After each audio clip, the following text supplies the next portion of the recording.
that you are identifying? If you ask him that question, then he will be the one that is looking like the fool. And it won't be you. But no, everybody goes wild. I am not a crazy youth. I'm not a lazy youth. I am not a this. I am not a that. 2 weeks down the line, has it not passed? Has it not passed? They know you. They know you. They know you don't have the capacity to engage and stay engaged. So they throw the thing at you, you will shout, and then something will distract you again. I think it was Big Brother Nigeria that distracted you.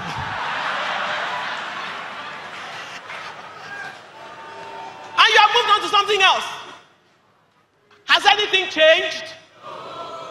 So what was the purpose of that anger? I need young people in Nigeria to understand that anger is a motivating force given to you by God to push you to make a change, to push you to be different, to do something about things you don't like. It's not just to express yourself on social media and think you have done everything, you have said what you feel like saying. You know, everybody feels, once I vituperate on social media, I have contributed my own. You haven't done nothing, Jack. So what is citizen engagement? You saw that first one? Implies the involvement of citizens in a wide range of policy-making activities in order to do what? Orient government programs towards community needs. If you know that that's what citizen engagement is, then tell yourself from today, I will not engage in any of this discussion unless it has to do with policy activities. Because that is one that can make a difference that would impact your life. All this other one, they're just drama.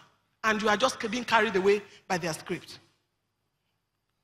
Second, okay, this one is really interesting.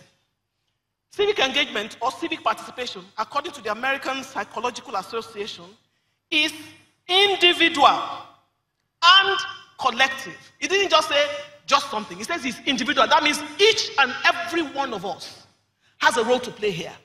And then we can play that role either by ourselves or we pull together. And we become a collective force that takes actions designed to identify and address issues of public concern. My question this morning, do we have issues of public concern in Nigeria? We have plenty. Okay, so that means we have a role. That means there's something we can do to make this difference. Third, I like to look for plenty definitions so that you get the full rounded understanding of what citizen engagement is. Now, this one, what interests me about this one is it proves to me that citizen engagement or citizen participation is a process which provides private individuals an opportunity to influence public decisions and has long been a component of the democratic decision-making process. We say we have been practicing democracy for how many years now? Consistently now for almost 20 years. How often have you been involved in the process of making policies in this country? How many times have they consulted you before they pass a bill in the National Assembly? They'll just say there's public hearing and it is in Abuja. So it is people who can afford it that can go there. Meanwhile, there are processes in which they can get your participation in that decision before it gets to that level. How often does your representative come to hold town hall meetings in his constituency? Have you ever attended one before? Me, I've attended one before. In Ikeja, local government to be precise. And I was so irritated that day. I sent word to my representative that this crap that you did was not a consultation meeting. Because he knew he came with his own people. In fact, they came in Ankara, they had Ashwebi. So immediately you know that everybody who was sitting in that place were not really a true representation of the constituency. He brought his own crowd. He just held it in our local government area so that he can go on record that he held something. And they knew, he already briefed them what to say. And they said what they needed to say. And he took it back to Abuja and said, this is what my constituents said. And the rest of us are asleep at home thinking, then the one morning they'll pass that law, you will start shouting. Where were you when the process was going on? Where were you? Don't let's. I already asked you that question, and you say we have issues. We'll get back to those issues, but let's quickly go, because I don't want to, I have a lot to say, and I don't want to waste my time. Now, that's the one I've done. Okay. Why do we need to get involved? We need to get involved, number one, because good governance and development is a process. It is process-driven. If you miss a step, you will pay for it. So what we're going through now is pain that is brought upon us because we have missed different steps towards development. And because we have not done anything for it, we are paying the price for those different steps today. One day, I was watching CNN, and I think the Minister for Energy of Dubai was on air. And he was talking about the fact that they anticipate that by it was many years ago, he said by 2020 or so, their environment will require up to like 40,000 megawatts of electricity. So this was probably maybe like in 2010. They had started to invest in building the infrastructure to take care of their need in 2020. They started that process in 2010. Now, what that tells me is that there are no shortcuts to development. None. Let's stop wasting our time. We feel, maybe when we change this government and bring another one in, all those things will start to work. It will not start to work. The person who's going to come and take over for them will have to start correcting and repairing, and that's what's going to happen. Because what we should look at, my opinion is, if we want to have uninterrupted power supply in 2023, we should have started investing in electricity since 2013. It will take that long to get us to the point where we will get to that future and we will not be in this present. So there are no shortcuts to it. That's why we need to get involved. Secondly, I've already told you that we have had 16 administrations since independence. So that means we have changed government. We are tired of changing. But nothing has changed. What has been consistent, constant, through all those 16 administrations? We the people. We have been the constant K in 16 administrations. So let me ask a question.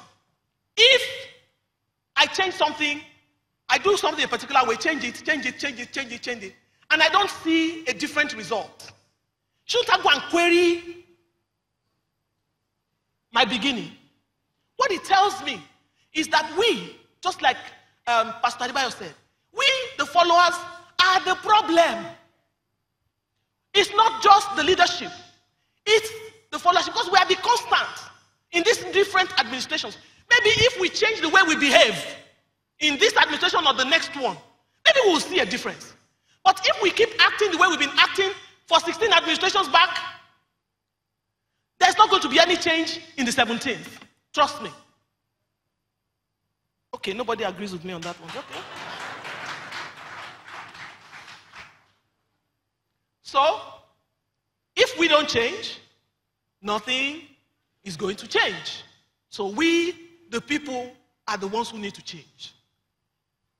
We need to stop this deception. I'm telling you why you need to get involved. I say I have not contested for election before, but I have been a party supporter of quite a few candidates. I've worked for a few candidates to win elections. We've lost some, we've won some, we've lost some. But I have experience in this thing. And let me tell you what. When somebody wants to contest for an election, my brother just told you the story. You get into that environment, you start doing something for them. You start solving problems. I remember when one governor wanted to go and ambush his people. He found that they didn't have water in that town. So he hired water trucks that started distributing water. And then he became the Messiah because he provided water. Now, imagine this. Let's imagine that we had citizens that were engaged in that local government, in that city, who understood that this is the responsibility that government needs to provide for us. And then you engage government on it. You organize yourselves. You go after them and demand to do something about this. You make a difference. Let's say in engaging that local government at that time, you get them to at least begin the process of providing water. This drama king that came to now became their governor. When he brings his truck of water, who will he give it to? Who will he give it to? See, this is what is enabling this politics that lacks ideology. That is what enables it. Because when somebody wants to go into politics, he doesn't have to have an idea. He doesn't have to have a vision. All he needs to have is some money to provide for some people. And then he becomes a party leader. And before you know it, he becomes a candidate. And before you know it, he becomes the elected officer. And when he now becomes elected officer, you are expecting him to do something he didn't have at the beginning. But you are too distracted. You are too distracted. What we need to do, why we need to get involved, is we need to make whoever is sitting in government right now, put pressure on him to provide those things that need to be provided. Because once we do that, then we remove the shocks from the opportunists who goes into government. Because if our schools are working well, nobody needs to pay your child's school fees. If the hospitals are working well, nobody needs to pay your hospital bills. So if he doesn't have all of those things to give you, then he has to now sit down and think up real development issues. That's why we can no longer fold our arms. I'm not even talking about you getting involved in crime. I'm talking about you getting involved in what we call community organizing, community engagement.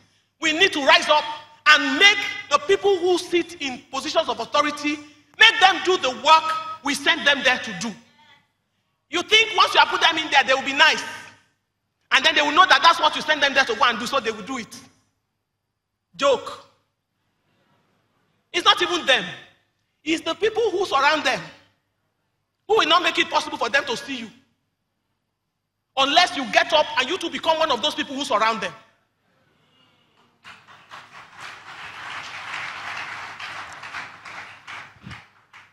So, the deception is what is keeping our politics in the gutter. It's what is making it difficult for people with capacity, intellectual capacity to lead, to get in there. Because the ones who lack things upstairs have understood the game. That's why they play the politics of poverty. They will never let you get better. So that when next they want to come, they will say, I am your Messiah. I provided this for you. Therefore, you should vote for me. I will never understand how we will look. Somebody will tell me he's competing for an office. And he will say,